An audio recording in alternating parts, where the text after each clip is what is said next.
Srimad Bhagavatam, first canto, 11th chapter, Lord Krishna's entrance into Dvārakā, text 27.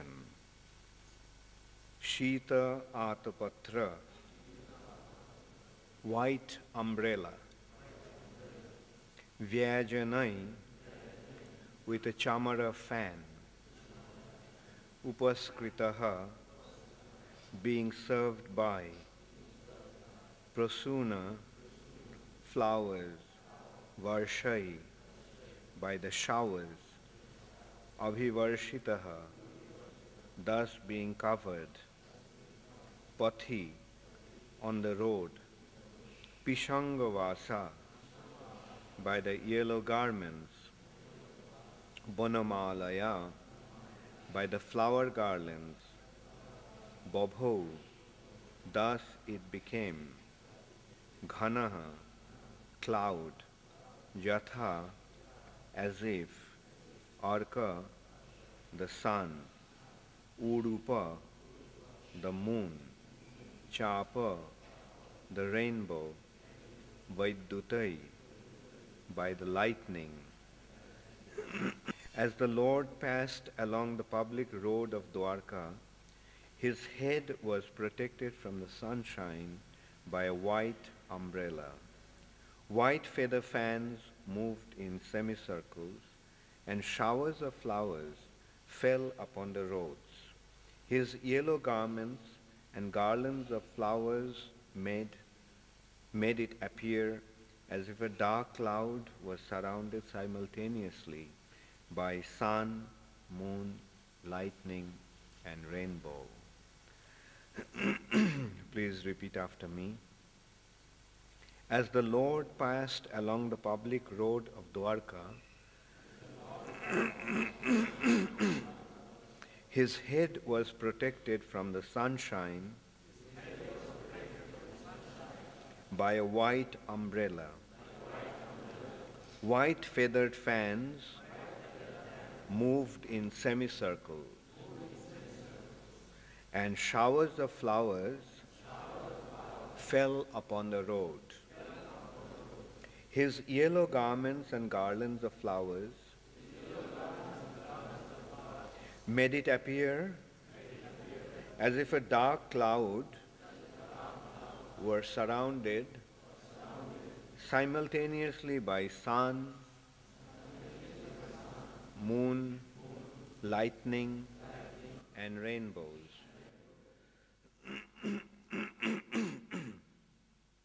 Purport by Srila Prabhupada. Settlement between father and he tried to make a compromise before the battle began. So Krishna personally tried to stop the battle. But whoever especially headed by the Buddha did not listen to Krishna's proposal. Then the battle took place, and although the battle lasted only for 18 days, practically all the Kshatriyas were killed in the battle. And then Krishna decided to go to Hastinapur to console his sister Subhadra and the other family members, Kauravas, because all of them lost their children, their husbands, fathers. It was a very painful situation. Krishna decided to go there to console them. And then when Krishna decided to leave, Kunti Devi requested Krishna to continue to stay for a little longer. So in this way, for a long time, Krishna was absent from Dvārakā. And then finally, when Krishna arrived in Dvārakā, here it will describe how Krishna was received by the residents of Dvārakā. Actually, the love is expressed by the way a person is treated. So residents of Dvārakā love Krishna. The residents of Dvārakā, the residents of the spiritual sky, the pure devotees of the Lord, the universal soul, they love the Supreme Personality of Godhead even more than their own lives. That is how deep they love Krishna. They don't care for themselves so much, but all their concern, all their care, all their attention, all their love is for Krishna. So it has been described here how they received Krishna, which was actually an indication of their deep love for the Supreme Personality. And now through this description, we actually learn how to love the Supreme Personality, how to love Krishna. And of course, before we learn to love Krishna, we must learn to love Krishna's devotees. It is through our love for Krishna's devotees that we learn to love Krishna. Krishna, although he is the Supreme Personality of Godhead, although he is everywhere, although he is situated in everyone's heart, but due to our condition, due to our entanglement in the material nature, due to our becoming limited by the limitations of our material body, senses, we cannot perceive it. Although we know that Krishna is there, although we know that Krishna is everywhere, although we know that Krishna is in everyone's heart, although we know that Krishna is in our own hearts, but still due to our material condition, we cannot see. So we cannot love someone who we cannot see. We cannot love somebody with whom we cannot reciprocate. Therefore, the first stage to love Krishna is to develop a loving relationship with Krishna. And it is through our love for the devotees of Krishna that we develop our love for Krishna. That's why in the Vaishnava culture and in the Vedic scriptures, it has been emphatically reminded of how to develop a loving relationship. When different stages of devotion have been described,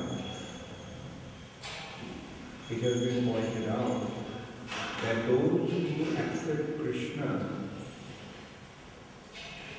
and respectfully worship him, but do not recognize the importance of the devotee, they are considered to be the third class.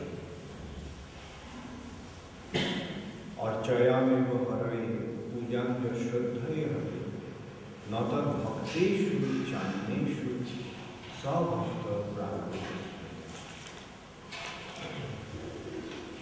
Archayameva harai. They worship Hari Krishna. Ujjain shraddhaya, with deep respect, shraddha.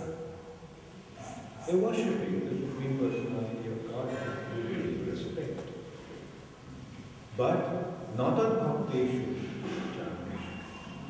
but they do not recognize the devotee.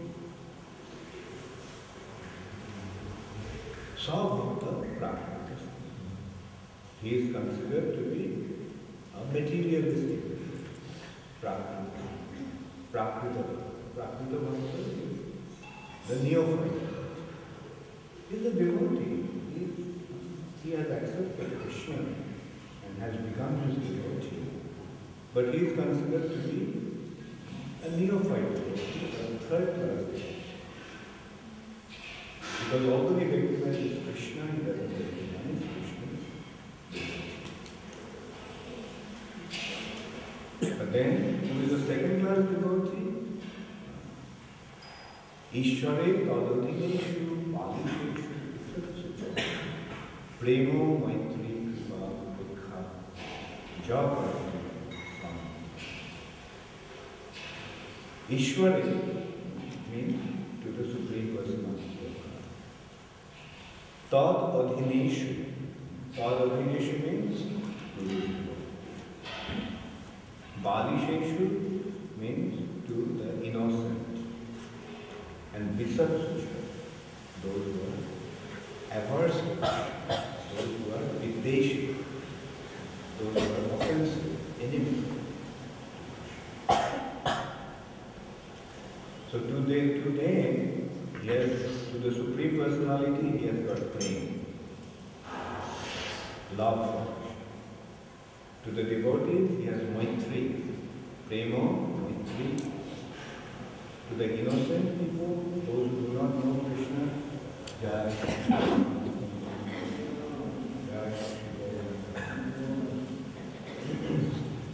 Those who are innocent, towards them, he has got kripa, mercy, and compassion. And those who are offenders, towards them, disregard. So, ja karoti samarthama. He is a second class devotee. And who is a first class devotee? Sarva bhuteshu ja pasyet bhagavad bhavam atmana. Sarva, he sees every living entity as a part and parcel of the Supreme Personality of Godhead, and he sees every devotee as, and in every devotee he sees the Supreme Personality of Godhead. Sarva bhuteshu ja pasyet. Chaitanya Charitamrita describes as sthabor jangam dakhe, na dakhe tar murti, sarvatra sphuraye tar ishtadeva sphurti. He sees the moving and non-moving things, moving and non-moving objects, sthabor and jangam. Sthabor jangam dakhe, na dakhe tar murti, but he doesn't see the external form of those objects. Sarvatra sphuraye tar ishtadeva sphurti. Everywhere he sees his worshipable Supreme Personality of Godhead.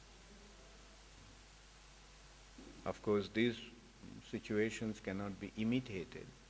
We cannot imitate to become a first-class devotee.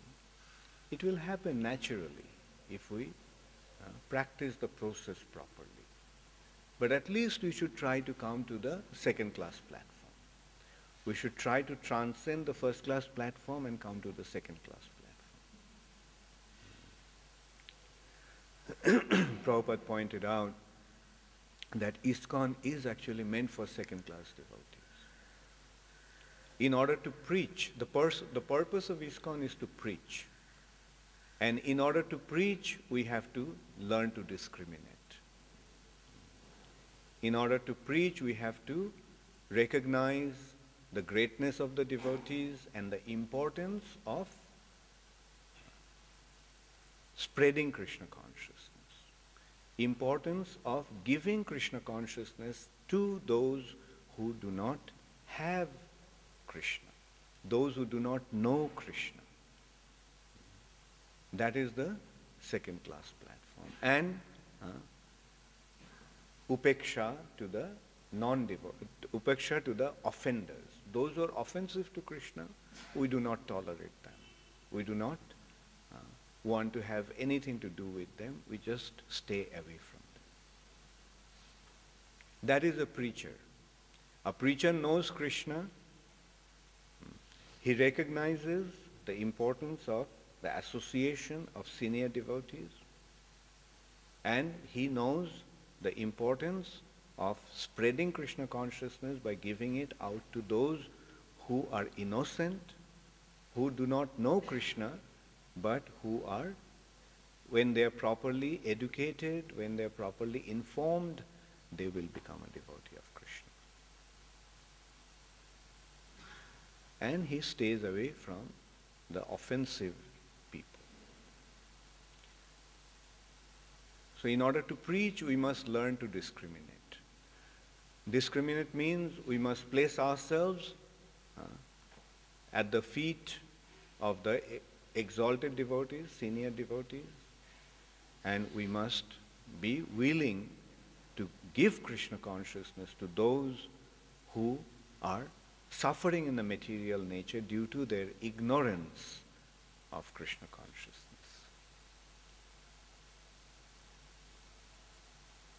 And then when we preach, when we practice the process of Krishna consciousness, eventually we'll come to the platform of pure devotional service, which is the first-class devotees platform. As long as we are in the material nature, we must preach. We must distribute Krishna consciousness. That's why the devotees are of two categories. There are two different categories of devotees. Goshtiyanandis and Bhajananandis. The Goshtiyanandis are those who live together with the other devotees and preach Krishna consciousness. That means a second-class devotee. The second-class devotees are Goshtiyanandis. But a first-class devotee is Bhajananandi. Bhajananandis, they are so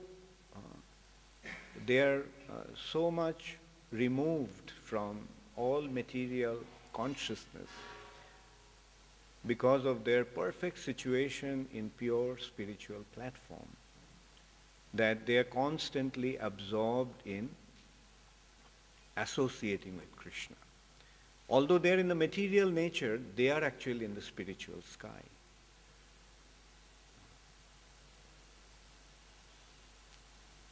They are not in the, although they are physically, apparently, they are in the material nature, but they are not in the material nature. They are in the spiritual sky. And in the spiritual sky, they are constantly associating with the Supreme Personality of Godhead. Santas sadaiva hridayeshu vilokayanti jang samasundaram achinta gunaswarupam. So they are constantly associating with the Supreme Personality of Godhead. They are constantly meditating. They are not meditating as such. They are constantly seeing the Supreme Personality of Godhead. Jang Shama Sundaram Achinta Gunaswarupam. They are seeing the Samsundar form of the Supreme Personality of Godhead, who is the reservoir of all inconceivable qualities. Achinta Gunaswarupam. He is the personification of all inconceivable qualities. So that is the stage of samadhi. That is the real stage of samadhi. The yogis try to achieve the state of samadhi in an artificial way, but a devotee naturally achieves that stage of samadhi by being transported to the spiritual sky. And at that stage, he is constantly perceiving the Supreme Personality of Godhead, and he doesn't have any external consciousness. He doesn't have any external consciousness. Although apparently his body is here, but he is not here. That is the stage of samadhi, that is the stage of a bhajanananda. Bhajananandena mattaliko. The Goswamis of Vrindavan are the bhajananandis. But should we try to artificially imitate their activities? No, that will be a great offense. Krishna consciousness is not a process of imitation. Krishna consciousness is a process of following the footsteps of the exalted devotees. How do we follow the footsteps of those exalted devotees? By serving their lotus feet. Srila Bhakti Siddhanta Saraswati Thakur was very much against the activities of the so-called Babajis in Vrindavan, who imitated the dress of the Goswamis. They imitated the dress of the Goswamis. They try to imitate the activities of the Goswamis and try to pretend as if they are situated in their level. Whereas they are very much in the mundane platform. They haven't been able to conquer their senses. They are still godasas. They are the servants of the senses. But they try to imitate the activities of a Goswami. So Bhakti Siddhanta Saraswati Thakur was very much vocal about it, and he reacted to that. He exposed them that these are not the devotees of Krishna, these are not the followers of the Goswamis, they are actually the offenders to the lotus feet of the Goswamis. And that is why Bhakti Siddhanta Saraswati Thakur accepted the sannyas order.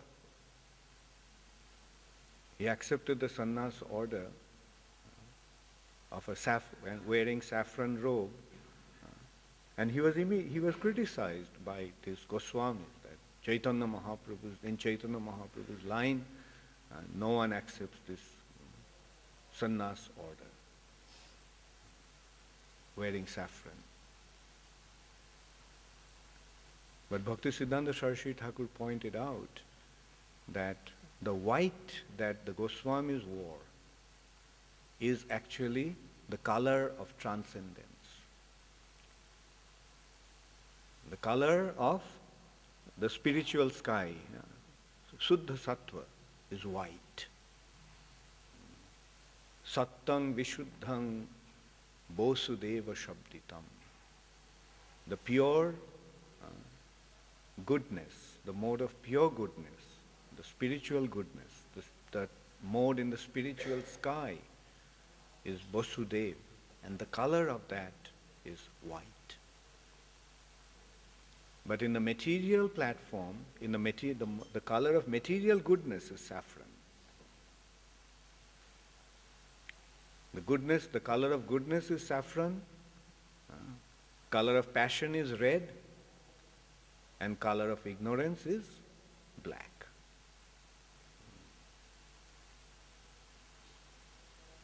So the saffron of a sannyasi that Srila Bhakti Siddhanta Saraswati Thakur accepted is to place himself in the mode of goodness, to hold the lotus feet of the Goswamis on his head who are situated in the spiritual sky.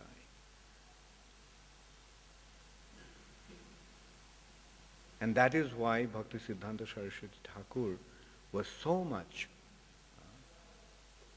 upset with these offenders. He took the lotus feet of his spiritual master, Srila Gaur Kishore Das Babaji Maharaj, Shakshad Vairagya Murtai, the personality who is the personification of renunciation. A personality like Gaur Kishore Das Babaji Maharaj can wear the white because he has nothing to do with the material nature. He is a personification of renunciation, Shakshad Vairagya Murtai. Because he is completely detached from the material nature, he is transcendental to the material nature. That's why his wearing the white of the Goswamis is befitting.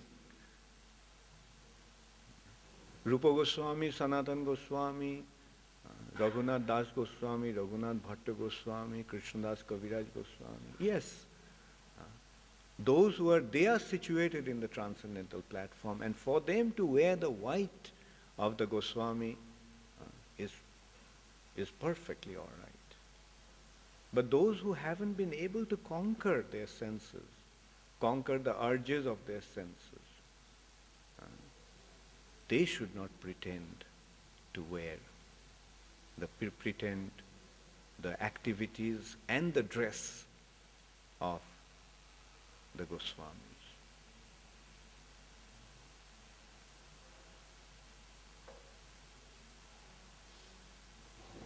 And actually Bhaktisiddhanta Saraswati Thakur established Krishna consciousness movement through the institution that he created in a perfect way for this age. We are meant to become Goshthiyanandis. Mahaprabhu's movement is Sankirtan, collective endeavor. Collectively we must serve the lotus feet of Sri Chaitanya Mahaprabhu and Srila Prabhupada. We should not try to imitate the activities of the Goswamis. And collectively, when we serve, our situation is safe. Jai Shri Radha Madan Mohan ki. Because the senses are very dangerous. Durvara indriya grama. The senses are very dangerous. Sharir avidya jal, jarendriya tahe kal. Jara indriya means material senses. The material senses are extremely dangerous. And it is impossible. Take jeta kothino samsare. It is very impossible, very difficult to conquer them, conquer the senses, the urges of the senses. But if we remain in the association of devotees, then we are safe. When we are in the association of devotees, then the association of devotees give us the protection. Otherwise, one can fall down very easily. In this age of Kali, it is practically impossible to remain situated on the spiritual platform on our own. We'll fall down to the material platform. Falling down to the material platform means becoming victimized by the urges of our senses.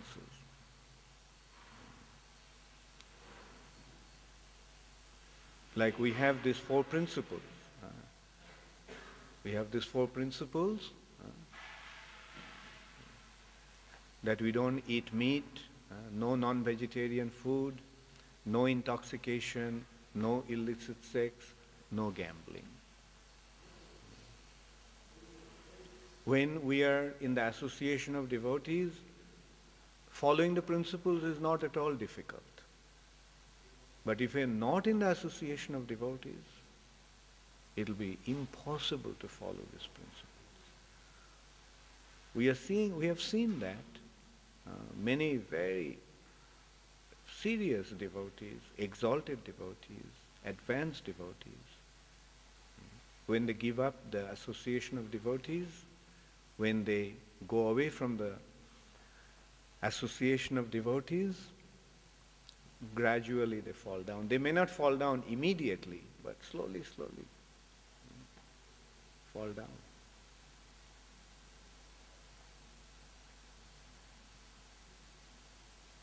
So, Srila Prabhupada knew, Srila Bhaktisiddhanta Saraswati Thakur knew, Srila Bhakti Vinod Thakur knew how to protect the spiritual life of those individuals who will seriously take to Krishna consciousness. And that's why they created this institution, Bhakti Vinod Thakur gave the blueprint of that institution in the form of his Naam Hat.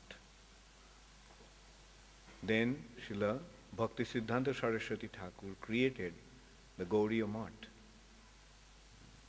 That same institution that Bhakti Siddhanta Saraswati Thakur gave in the form of a blueprint became manifest in the form of Gauriya Math. And then Srila Prabhupada, when he spread this movement all over the world, he gave this same shape in the form of ISKCON.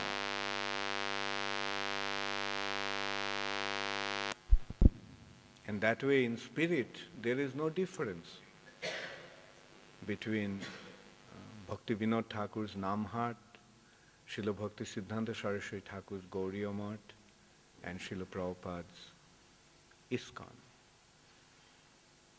And what this structure or what this institution is giving us, this institution is securing our spiritual life.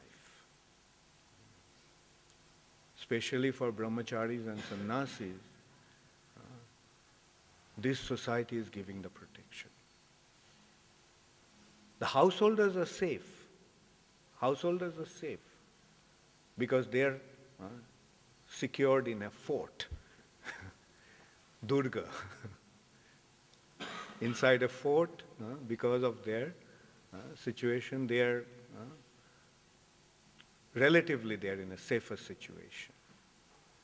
But the brahmacharis and sannyasis,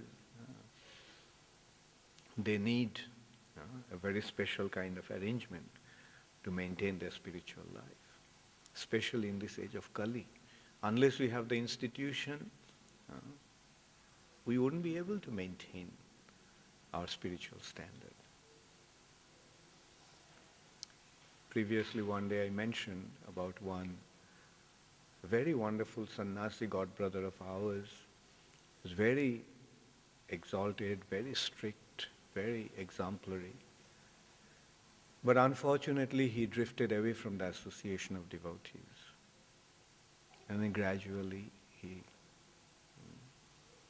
gave up his sannyas and became now he is so far removed from the sannyas order of life. For a sannyasi to give up his sannyas order is the most unfortunate thing. Sannyasis should never ever give up their sannyas order. Therefore, in ISKCON we have such a strict standard of giving sannyas. Because those who accept sannyas should not do that whimsically. They should be completely confident that they will be able to maintain their sannyas order. Because giving up sannyas is another kind of committing suicide.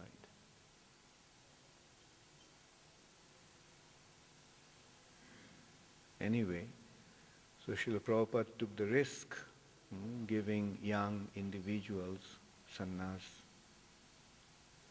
But Prabhupada also was very emphatic that once you take sannyas, shouldn't give it up.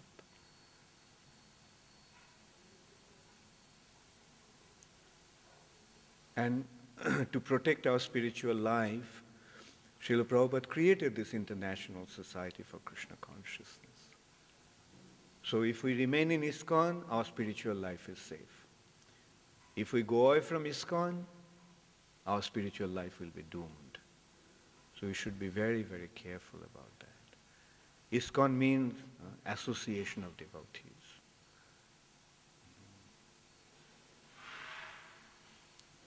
So when you remain in the association of devotees, then we can individually protect our spiritual life and collectively help each other to spread Krishna consciousness movement. These are the only two objectives that we have.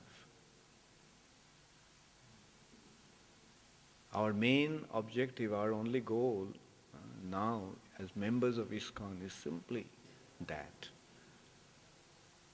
to protect our spiritual life and help spread Mahaprabhu's Sankirtan movement. So to go back to the purport, it is described that this verse actually is describing that when Krishna arrived in Dvārakā, then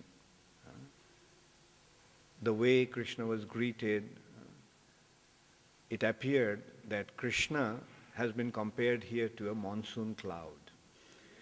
There was this white umbrella above Krishna's head that looked like the sun.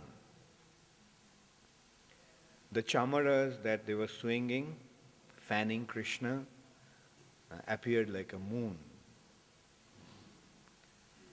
The flowers that were being showered upon Krishna appeared to be like the stars. And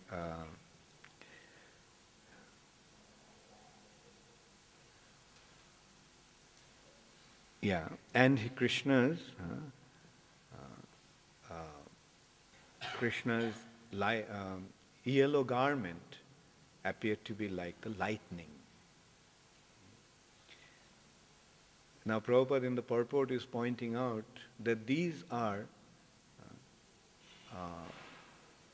the contradictions, apparent contradictions. The sun and moon cannot be in the sky simultaneously. When the sun is up, the moon becomes insignificant.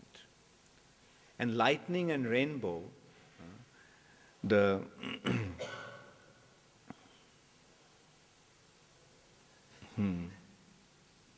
Krishna's garment has been compared to the rainbow as well.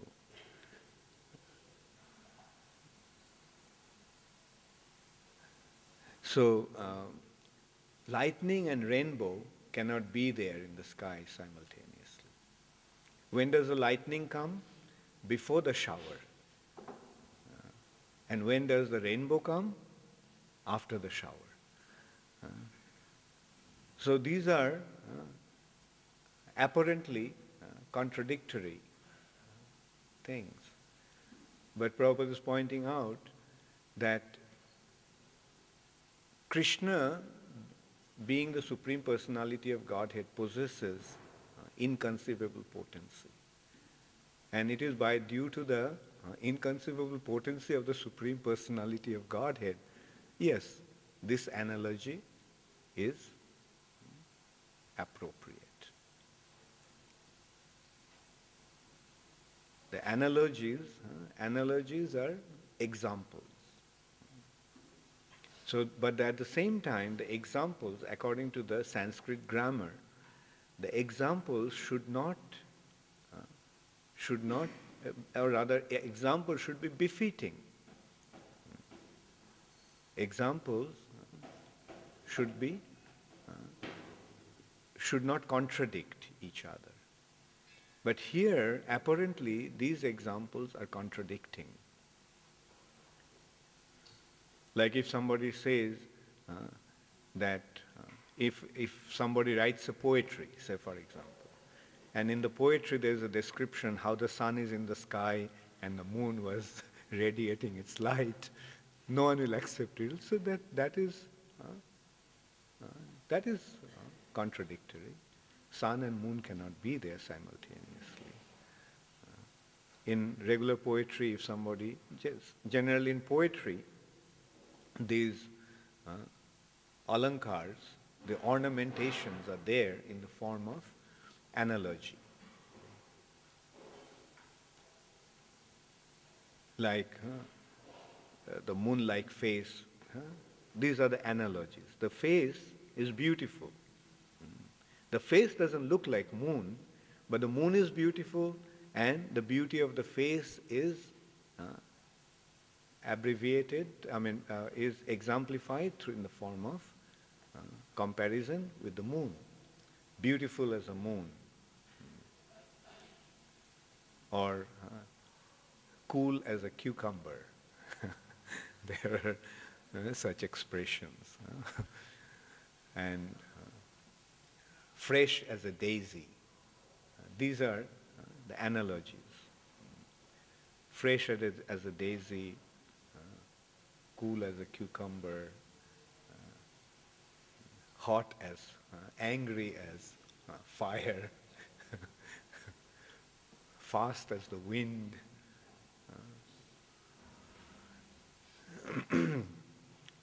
And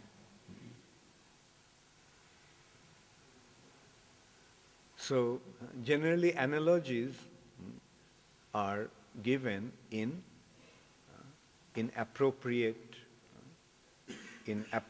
way. But apparently here in this verse it has been pointed out that the white umbrella above Krishna's head, the cāmaras that are swinging,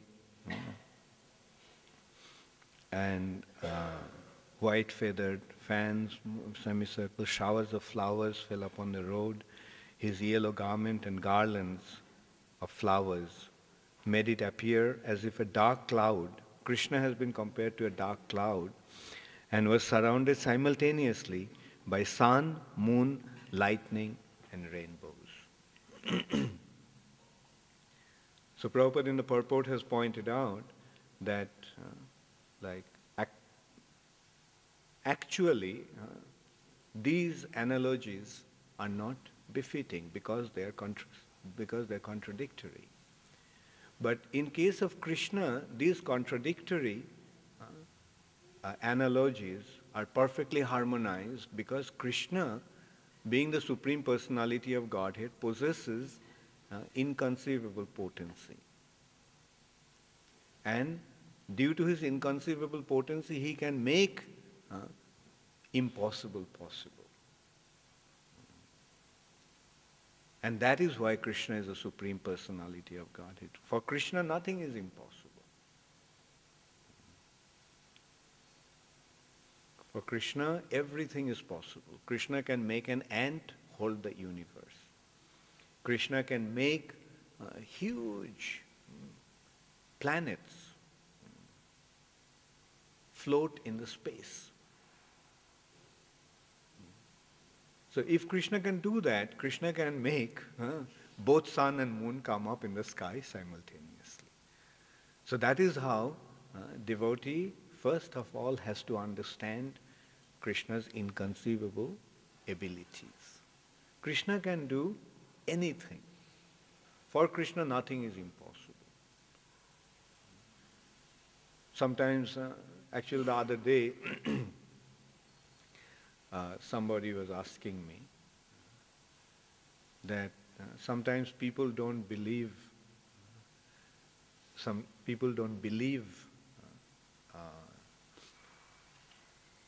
that Krishna is real because there are so many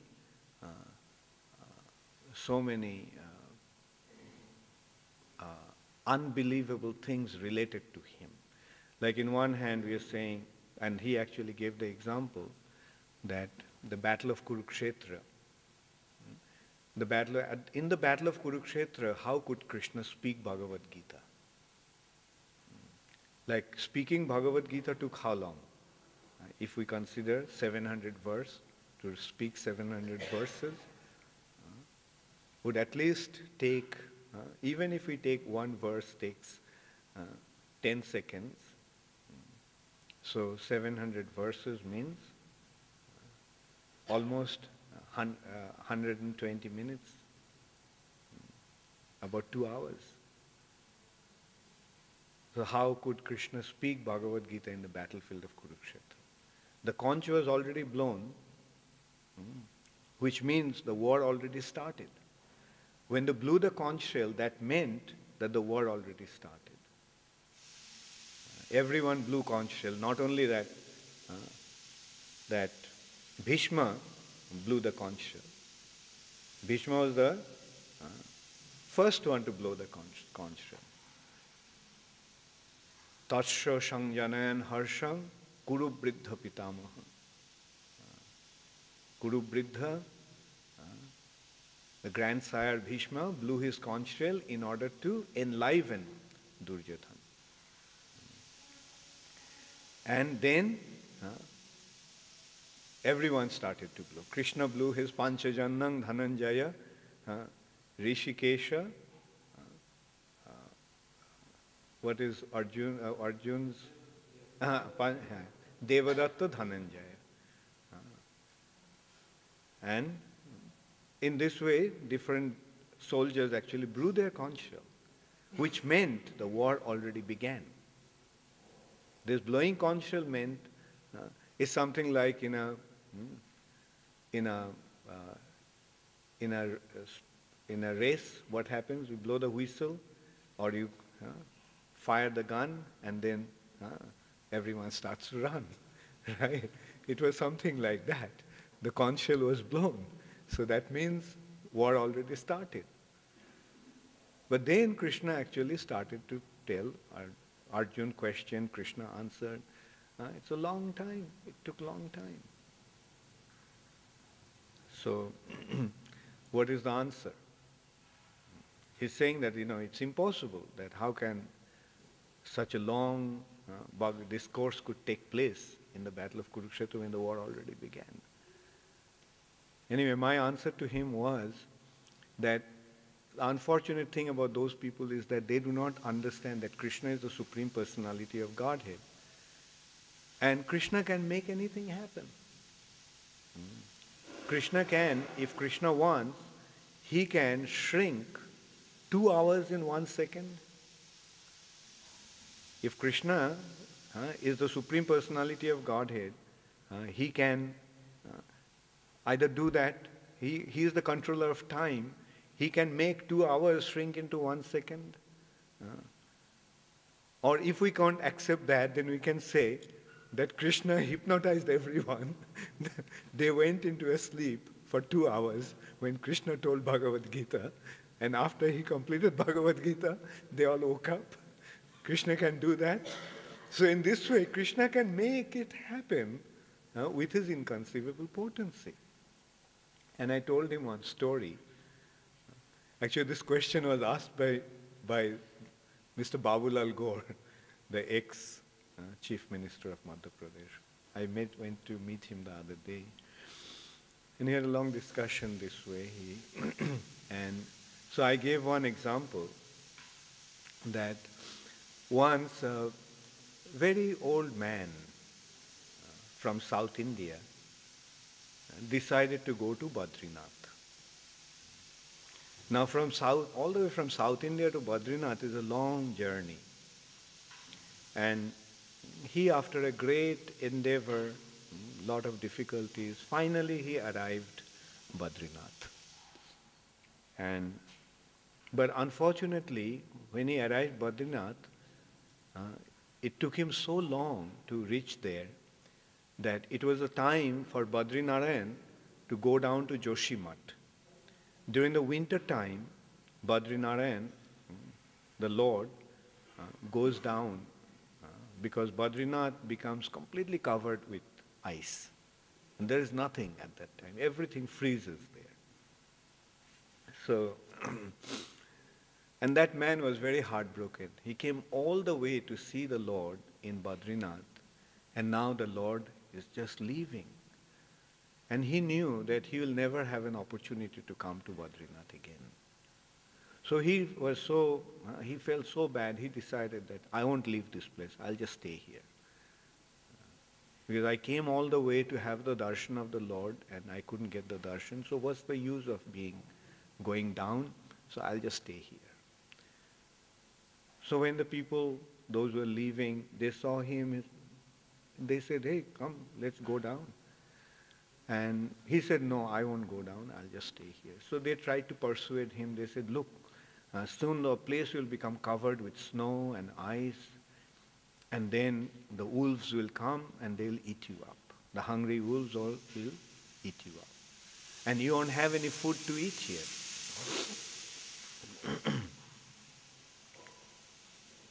And for 6 months, there won't be anything here. No food, no water, nothing. Everything will freeze. And so he was adamant. He said, no, I'm not going. So finally everyone left and he was just left behind. And it was a moonlit night, so he was there, and at that time he saw one man came on a horseback. And he said, the man on the horseback said, "What are you doing here?"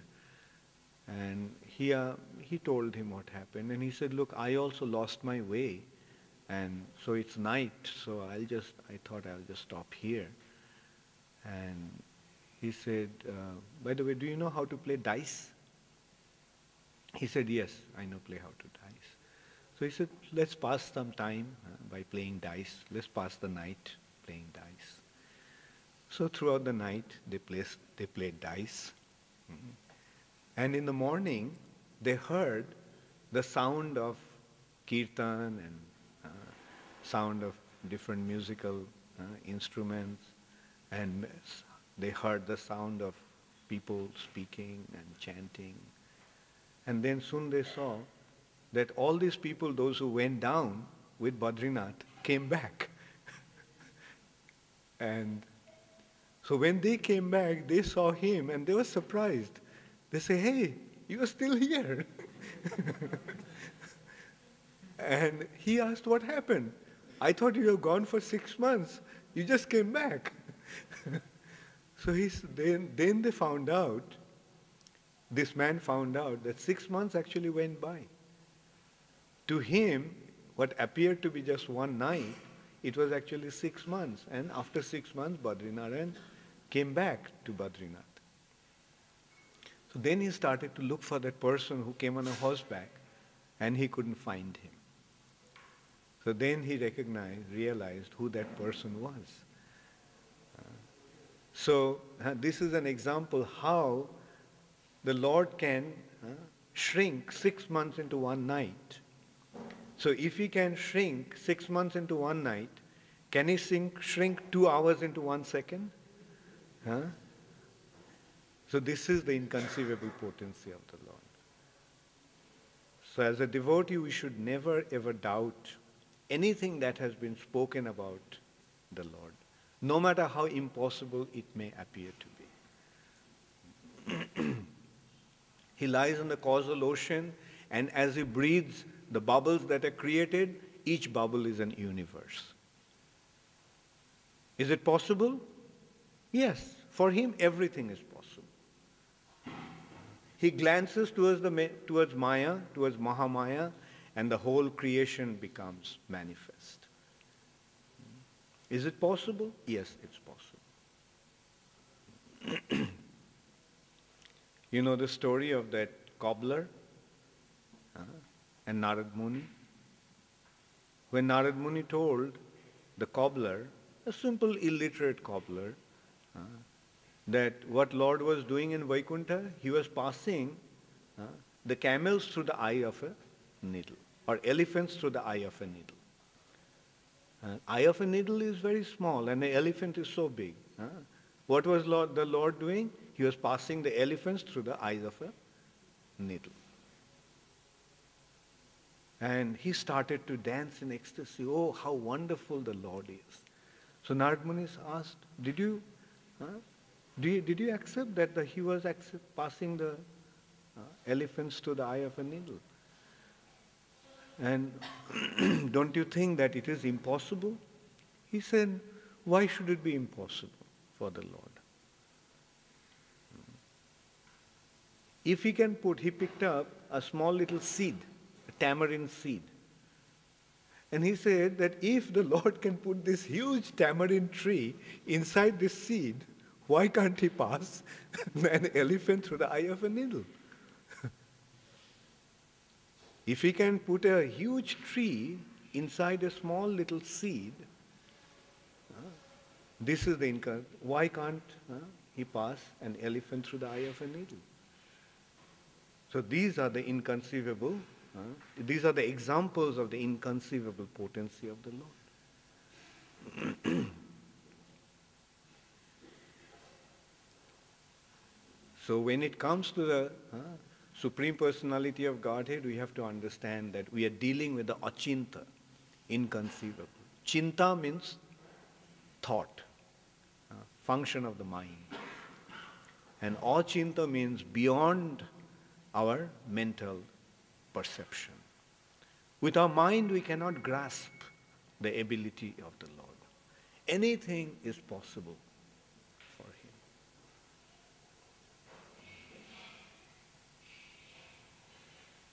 And He can make impossible possible.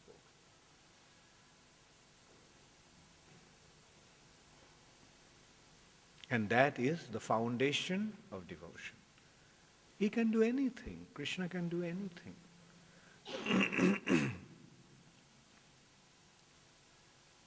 And therefore we should depend upon Krishna. If anyone who can save us from this dangerous ocean of material existence, it is Krishna. Only He can save us. Although material nature is extremely dangerous, but if we take shelter of Krishna, He will deliver us from this dangerous ocean of material nature and take us beyond this ocean to the spiritual sky. Gaur Premanande Hari Hari.